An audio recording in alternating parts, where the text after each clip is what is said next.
ku bbalaza ng'ennaku z'omwezi mukaaga omwezi ogw'omwenda 2021 lwakyanga olunaku olulala eri ababaka ba paalamenti okuli owa Kawempe North Muhammad Segirinya n'owa Makindye West Alan Sewanyana. Olunaku luno abakulu baali bayitiddwa poliisi e Masaka okubaako bye bababuuza ku bikwata ku kitta abantu ekyali e Masaka nga bakozesa ebijambiya nga kigambibwa oba oli awo ababaka bano baali balina kye bamanyi ku ttemu eryali likolebwa eruuyi eyo.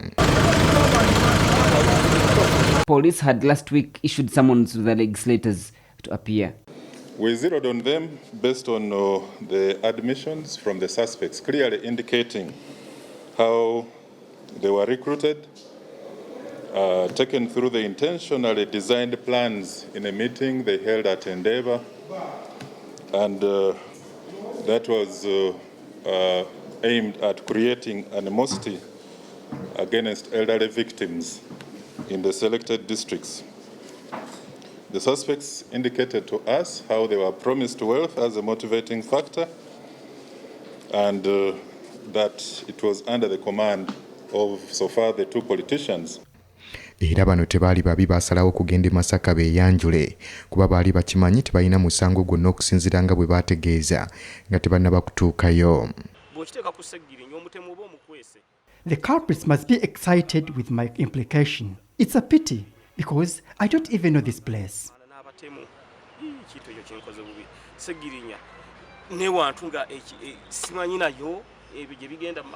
Bano baali balowooza byakusaaga wabula bagenda okutuukayo ng'ekibuga Masaka kyonna kijjudde abasirikale bateevuunya wabula bano tekyabayigula ttama bwe batyo baasalawo okweyongerayo okubeera nga bakola ekibatutte. Bano babeera ku poliisi ya CPS e Masaka era obudde bwagenda okuwungeera nga poliisi tennaba kubannyuka ng'ekyayina bye bakunya era n'ekyemisana munnamateeka waabwe Shamimu Malende ye yakibanonera wabweru. I'm here to follow up the case with my clients.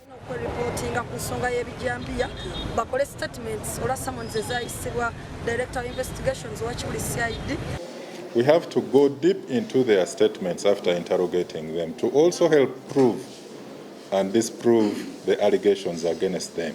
It is not that we just take their statements and take them to court. No, we investigate the allegation against them. Is it true or not true? Obudde bwaziba era poliisi ne bategeeza nti bano bakomewo olunaku olw'enkeera kuba ekyayina bye babuuza.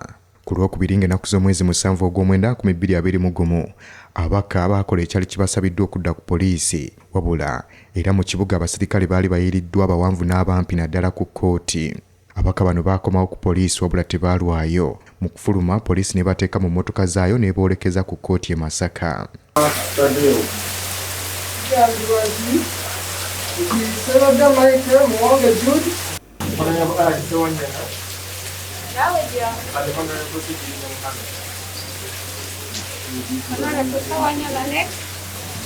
Wabula nga mu kaguli mwalimu abantu bana okwali Segirinya ne Sewanyana n'abasajja abalala 2 okwali John Mugera ne Bruno Wamala. Era omulamuzi n'abasomera emisango mwali ogw'okufujjirira obutujju eri abantu abaatema abantu e Masaka.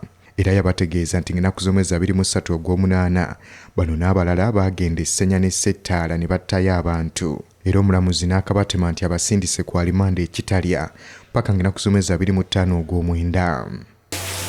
And the first charge is attempted murder. We have all our people here. We are really concerned. We are worried that if you turn the guns against the innocent people like the honorable members of parliament, the perpetrators of these crimes will go scot-free. They will go scot-free. And if you change the narrative now that these murders are associated with the politics, then you are making it more complicated. Tomorrow, I'm going to raise the matter on the floor of parliament. And I don't expect these policemen to arrest me. If you arrest me, I also arrest them. We shall raise the matter because if we continue with the way we are handling things here, we shall see what will take place. We shall see the speaker also being removed from the seat. These things started with the Kaihura. I have seen a video in Masaka. I was here when they arrested this boy in Masaka, Kaihura. And this a younger man is on internet saying that he was brought here. He was supposed to be paid 25 million and how many cows? and 1,000 broilers. Wabula okusinziira ku munnamateeka waabwe Erias Lukwago agamba lwali lukwe olwali lupangiddwa kuba baagenda okutuukayo nga fayiro zonna zaateekeddwateekeddwa dda bulungi. We have all our people here. We are really concerned. We are worried that if you turn the guns against the innocent people like the honorable members of parliament, the perpetrators of these crimes will go scot-free. They will go scot-free. And if you change the narrative now that these murders are associated with the politics, then you are making it more complicated. Wabula weewaawo kkooti yali ebasindise Kitalya kyokka bano baatwalibwa Kigo. Wayita akaseera katono nnyo omwogezi w'ekitongole ky'amakomera Frank Baine n'avaayo n'ategeeza ng'abantu batalina kukikuliriza nnyo kubanga ekitongole ky'amakomera ssemateeka kiwa obuyinza okutwala omusibe mu kkomera lyonna lye babeera beetaaze nga tebamaze na kwebuuza ku kkooti. Wabula bannamateeka b'ababaka bano baali bategeezezza nga bwe bagenda okusaba abakulu bano beeyimirirwe era mu nnaku ntono nnyo okusaba kwali kukoleddwa kyokka nga kyatwala ennaku eziwera ng'okusaba kuno tekuddibwamu. Olwo akaseera nga kamaze okuyita okweyimirirwa ne kuddibwamu, omubaka Alan Sewanyana ye yasooka okubeera ng'ayimbulwa kyokka ono yaddamu n'akwatibwa abo ebyokwerinda.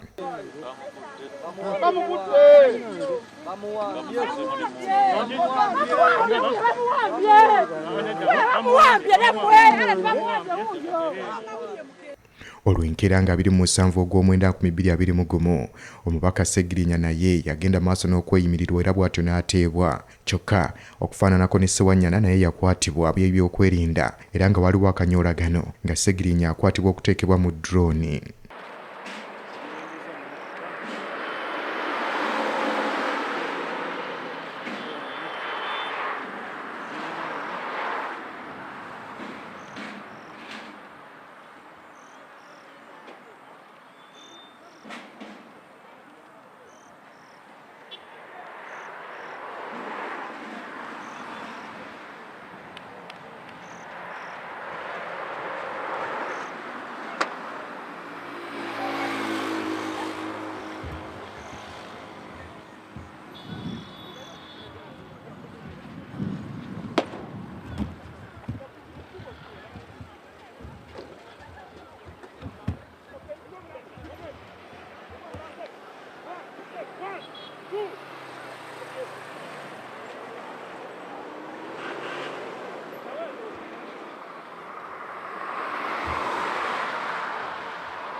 Honorable Segirinya right now was set free by Chigo prison, but he was rearrested or abducted from within the prison precincts themselves. Yeah. What is going to happen next? We are just going to follow due course of the law. So we have to find out what charges is being, where he has been taken to, because like the Alan Sonyana incident, it is what has repeated itself. So it is very unfortunate that court orders are being abused like this, but we are going to follow this up to the end. So what exactly happened when he was moving out? Yeah, when he was moving out, we were called to go and pick him. So we took our vehicle and then we opened for him to sit. But then the security vehicle started running after us, following us and chasing us. So we had to drive at a breakneck speed to reach where the media has been. And that is where they intercepted us from at the front, and then they took him away. Prison wetuze okunona omubaka Segirinya Muhammad. Oluvannyuma lw'ekkooti okumuyimbula mu mirembe n'eragira nti ebiragiro bya kkooti byonna biweebwa ekitiibwa. Naye ate munnange atukwasiddwa bulungi. Naye ate ne batandika otugoba nga tulinga ng'abalina kye tubbye. Kumpe kwagala kubeera nga batusuula ate mu mmotoka endala. Era oluvannyuma batukiise emmotoka ne bamukwakkulamu lwampaka emmotoka ne bagikubakuba. So embeera efaanana bw'etyo ne bamutwala nga bakambwe nnyo bakokinze emmundu ba security operatives baffe. So nsonga ekwasa ennaku naye nga bwetyo bwebadde nange nga munnamateeka mbabuuza nti mumutwalira kimutwala nti stupid ne bamuga enter n'abagamba what offense have I committed ne bamuyingiza mu mmotoka yaabwe we batyo ne bamubuzaawo n'agenda. So mbeera ya bunaku wavu naye embeera etyo ekidaka essaawa eno era ffe tujja kubalaga nti ffe tuli bakozi bantu abarespectinga amateeka, tetwagala tubafaanane, baagala okulaga nti ffe tulinganga naffe abakozi b'effujjo ate nga si bwe kiri. So tugenda kukola process y'amateeka, tukole application habeas corpus okulaba nga tufuna amazima n'obwenkanya, era tukimalungi nti ekyo nakyo kirina okuggwa. We are here at Shigo Prison. We had come to pick Honorable Segirinya Muhammad after securing a release order from court. However, the unfortunate has happened because the court order has been abused. After handing over Honorable Segirinya Muhammad to us, we started driving, and then they started running after us and following us at a breakneck speed, the security operatives clad in black, until they came and put, and got the person from the car. Kyembadde sirabangako abasajja katono batomere Segirinya Muhammad kubanga babatutte emisinde giri gyennyini nyi gyembadde sirabangako omusajja katono atomere emmotoka ya Segirinya Muhammad gyabaddemu. Bannange kyensaba gavumenti bannange ensonga ezikwata empola eno nsasagge y'amaanyi bannange. Musajja abamutadde amicable n'afuluma premises z'ekkomera Shigo, kumbe waliwo abanyampi abali mu nsiko be bafubutusa gye bafubutusa. Kyonna kidetectinze nga bakagana bannamawulire tebaganangako bannamawulire kusukka quarters zaabwe quarter guard, naye kuno bannamawulire babadde wala ne Segirinya. Kyenva mulaba mu capturing rate batuganye total okumu accessinga ne embeera gye tulabye abanyampi babadde bekwese mu nsiko, era nze nakyogereddewo nti wano tebasobola tuleka tugende. Era bano oluvannyuma lw'okuddamu okukwatibwa baatwalibwa mu kkooti ne baggulwako omusango omulala ogw'okutta Joseph Bwanika. Follow what the law says. We expect they should behave in a civilized manner. They decided to follow the court process. The due process should be respected. They brought the suspects to court, the accused persons to court. We have used the same court process to secure their release. We don't know the reason why they don't want to abide by court orders, respect the court orders. Grateful to the judge who has heard it in a timely manner because we filed this application on Friday and it was immediately fixed for hearing today. And they have done everything within their means. Within a reasonable time. Ababaka bano okweyimirirwa ate ne baddamu ne bakwatibwa kyaddirira oluvannyuma lwa Pulezidenti Museveni okutabukira abalamuzi. Abantu ababeera bateeberezebwa okubeera nti bakoze emisango gy'obutemu tebalina kuddamu kweyimirirwa. Era okuva olwo tewali mulamuzi yenna yali azzeemu kukkiriza kusaba kwabwe kweyimirirwa. As the CJ said, responsibly. But now, in no time, we are now being told that bail is a right. Really? Somebody has killed a person and you see him walking here. This is a provocation, I can tell you. This is a provocation. We cannot accept it. And the CJ made it very clear that that's why people are taking the law in their own hands. This bail is a big provocation. We are going to address it. Also, politically, we are going to, constitutionally, we are going to mobilize ourselves.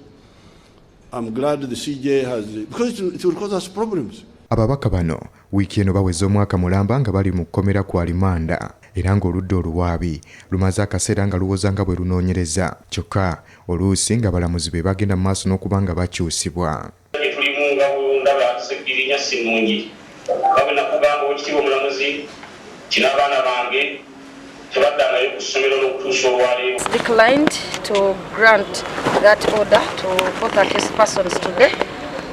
Because the 6 months are just yet to elapse. Because they first appeared in court on 29th September 2021 and the 6 months elapsed on 29th March.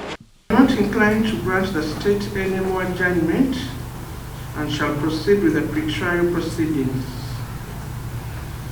This is especially in light of the fact that the accused have been on remand for almost 1 year. Despite the fact that they are assumed innocent until proven guilty. Era ng'omusango gwabwe tekinnategerekeka ddi lwe gugenda okuba nga gusalibwa. State assured this court that there will be no excuse today for not committing both the accused person. Naye olw'okuba ojulizi wakunoonya na tooki bamulisa bumulise, that's why state buli budde agamba adijani. Effe nga bulijjo tukakasa titewali bujulizi bwonna. We are seeking an adjournment, but with an assurance that the accused persons shall be committed to High Court. Kinajjukirwa nti abamu ku bantu abaali baleeteddwa okubeera nga balumiriza ababaka bano nti be babatumanga okutemulanga abantu e Masaka baavaayo ne babyewakana ne bategeeza ng'ab'ebyokwerinda bwe baba batulugunya basobole okubeera nga balumiriza Ssewanyana ssaako ne Segirinya. Because the witness of state wasn't available, the state attorney intimated to us that the state is at training, so we are unable to proceed there. A matter proceeds, and on a date when it is presumed the matter would take its course, then we have no judicial officer to hear the matter. I think this is premeditated. It is one of the means under which the state wants to continue incarcerating the accused honorable members of parliament, keeping them on remand, actually serving a sentence pre-trial. It is the intention of the state. These are state machinations for the accused persons to serve a sentence pre-trial. We've been denied a hearing in several applications. Some are bail applications, others applications for consolidation of the matters before court. We don't have any date. We are promised dates even before a transfer. Disappointed because we know these guys are very innocent. They are just persecuted for nothing. And we know they are against NUP. They want to discourage us. But we want to promise them that we are not going to give up because we know the truth. We know Segirinya and his friend, they are both innocent. And we shall not give up. We shall fight for them until they are released. We will not go to the bush, just like our brothers, the generals, keep saying. When they were disgruntled by the way things are going, they had to go to the bush. We want to go to the bush, but we shall do whatever we're doing peacefully for as long as it is constitutional. And this is what we're doing. Era omwaka gugenze okuwera nga tewali kyamaanyi kyali kituukiddwako mu musango guno. Nga ne maama wa Segirinya mukazi wattu azze yeewuuba mu bakulu ab'enjawulo ng'ayagala mutabani we ateebwe. Wabula nga newe buli kati okusaba kwe tewali mukulu yali akutuukiriza. Kyokka nga n'olutuula lwa kkooti olwasembyeyo tebaaleeteddwa mu kkooti olw'omulamuzi agambibwa okuba nti teyabaddewo sinakindi yakyusiddwa. We have no judicial officer to hear the matter. I think this is premeditated. It is one of the means under which the state wants to continue incarcerating the accused honorable members of parliament, keeping them on remand, actually serving a sentence pre-trial. It is the intention of the state. These are state machinations for the accused persons to serve a sentence pre-trial. We've been denied a hearing in several applications. Era bano ne babalagira okusigala nga bakyali ku alimanda paka ng'enaku 25 omwezi ogw'omwenda guno. Wabula ebibuuzo bikyaliwo ebiwererako ddala. Tingina kuzomeza 25 bano banaagenda maaso n'okuleetebwa mu kkooti era omusango ne gusalwa. That's why state we would have ye bwe gunaasalwa gunaabasinga oba bajja kubejjeereza oba kinaabanga bulijjo omusango guno okwongezebwayo. Up to now, they have not been committed.